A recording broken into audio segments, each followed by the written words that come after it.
and Man United have picked up more points, which has put you fourth in the table. Do you think that's a fair reflection of where Spurs are at the moment? I think Spurs would be even better than that without all the problems that we had. I think no other team had not even similar problems to that. And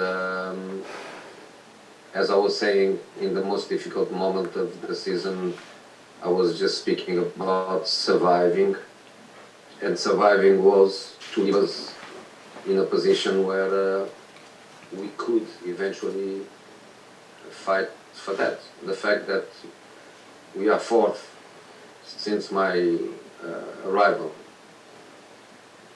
without Lloris, without Harry Kane, without Sissoko, without Son, without almost everybody. I think is a good reflection of the potential that we have, the work that we are all doing, and that's the reason why I say that the minimum we deserve is to finish in a position that keeps us in European football, a competition that is not our level. We are better than that, but still in European competition. And football is not about what you deserve, it's about what you really effectively get. So we cannot be just saying we deserve and not to get points in these two matches. So we need to win matches. Tomorrow, Sunday is your final home match of the season. Will that be Jan Vertonghen's final home match as a Spurs player? And if so, how much will he be missed here at Spurs? I cannot say that. I think it's not even for me to say that. Somebody that is in the club for 8 months cannot speak about somebody that has 8 years of brilliant contribution to the club. The only thing that I can say in this moment is that every day is a pleasure for me to work with a guy of his dimension, and I can only have very good words about Jan. His future belongs to him, and I think in the right moment we will inform, and I think that's the correct procedure for one of the most important players of the last generation in the club. 8 years, and 8 years means a lot in modern. Just finally from me, Jose, you've only conceded 2 goals from your last 4 league matches, and that's considering you've been missing Eric Dyer, who's a player I know you like at centre-back, and you're looking towards the future with him there. But how happy are you with the defensive foundation that you're beginning to build? Happy with the team. I don't like to individualize. I don't like even to say defensive line or attacking line. Sometimes you don't score goals because defenders don't build well. Sometimes you concede goals because attacking players don't do their jobs in the defensive structure of the team. So for me, everything is about globality, but the reality is that a part of the really bad match that we had against Sheffield, in the remaining matches, penalty against Manchester United, an incredible shot by Lacazette, incredible shot by Richie. Everything is being about this kind of situation. So I'm happy with the globality. The team is improving. Yeah. Thank you. Okay, thanks, James. We're going to go to Phil Parry from the BBC. Phil. Thanks, Simon. Hi, Jose. You mentioned European football. How important is it for the club, if possible, to secure a spot in a European competition next season? Look, in quite a funny way, I'm telling the players 2 more victories to win the Europa League. That's what I'm telling the players. I know that it's not like that.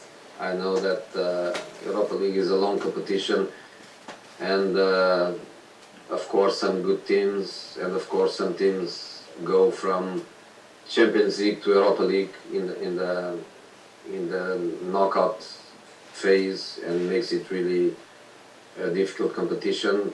But it's just a feeling to try to motivate the boys, because of course our level is Champions League.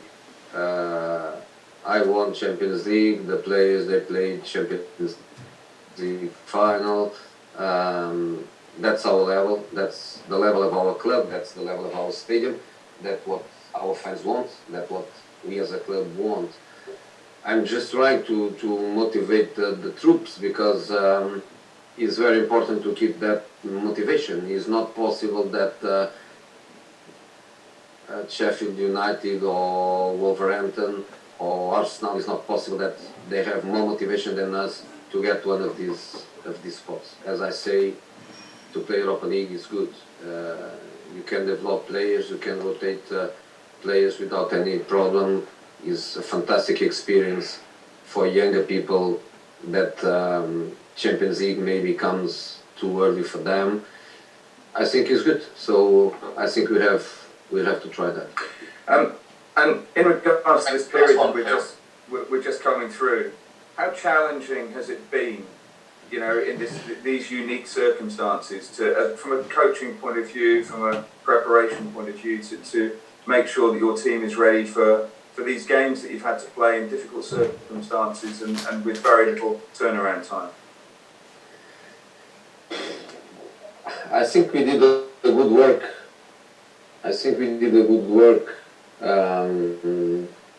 During the lockdown. Big effort. With some people in holiday and some players going to their countries, and of course not enjoying life as normal, but going to their families, going to their countries. We all stayed here. We work with the Zoom. We work from the gym to their houses. I think we did a good, positive work. Then, when it was possible to work together, we had the base. We had the base that was fundamental for the work, and I think we appeared very well in this period. I look to the game number one. That of course was very important, because Manchester United was 4 points ahead of us. I look to that match, and a penalty disturbed our progression. In spite of that, the team kept strong, resist to fatigue, resist to the possible disappointment, a feeling Champions League spot was going to be almost impossible. The team stick together, and we are going through that period with a big effort. It's the first time that we have 3 days in between matches, because we had four matches with 2 days in between, which was really hard against Newcastle. The last of this series was so hard for the majority of the players, and we put ourselves in a position where we don't depend on anyone. We don't need to look for other results. We don't need to be waiting for Sheffield to lose or something, or Arsenal to lose. We just need to win our matches. I know that both are very difficult, but we put ourselves in a position where we just need to think about us. Okay, I'm going to move to Ali Gold. Ali. Hi there, Jose. You said the other day that Serge Aurier had asked to have permission to go back to France, obviously, to see his family. Obviously, with that and the funeral, do you expect to have him back for Sunday's game? Let's see. Let's wait. If he comes back tonight to train tomorrow morning, he will be, or no, that he will be available. He did in very difficult circumstances against Newcastle. Now he goes to France, he goes to family, comes back. Let's see, but will be always Serge's decision, or will be always him opening his heart and let us understand his conditions. And can I just ask you about Oliver Skipp signed a new deal today? What are your thoughts on his potential and how good he can become? I'm really happy. Everybody in the club is. The teammates are. I am. And Skippy, of course, is. If not, he wouldn't sign the contract. I think he is genuinely Tottenham future. He's one of these players by quality, by human quality, by personality. He's one of these kids that I have no doubts that he will be an important player for Tottenham. Sometimes we coaches, we are selfish, and I told him that. I never told him that I would like him to go on loan. I never told him that. I always told I want you to stay here, because that's the selfish perspective of a coach that wants to have the best possible squad.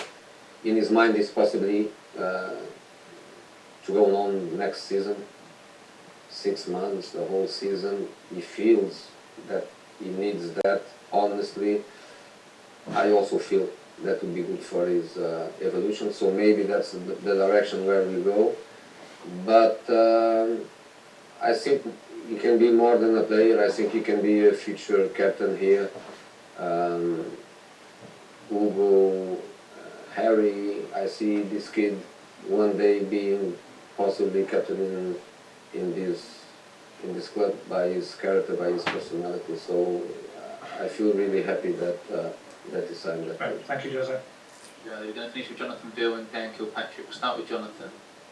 Jonathan. Jose. Hey, John. Hi. There's been reports from South Korea that Kim Min-jae is on his way to London to discuss the move to Tottenham. Is there anything you can tell us on that?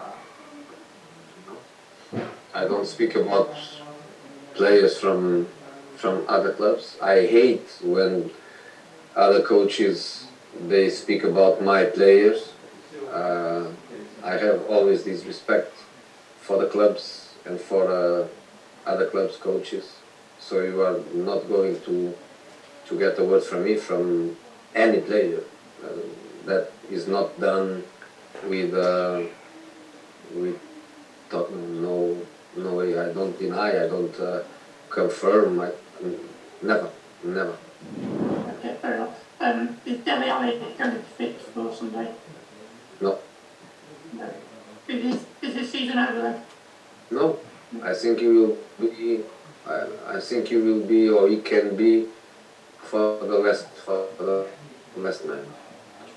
Thank you. Okay, thanks, Jonathan. Last one, we're going Dan Kilpatrick. Dan, and we'll move to the Hi, newspaper briefing. Jose. Obviously, there's no fans for the final home game this weekend. In the case of someone like Jan who could leave, if that was to be the case, would you want to arrange something whereby the fans could say goodbye to players who they won't have a chance to say goodbye to on Sunday? I'm not saying there is a goodbye from Jan.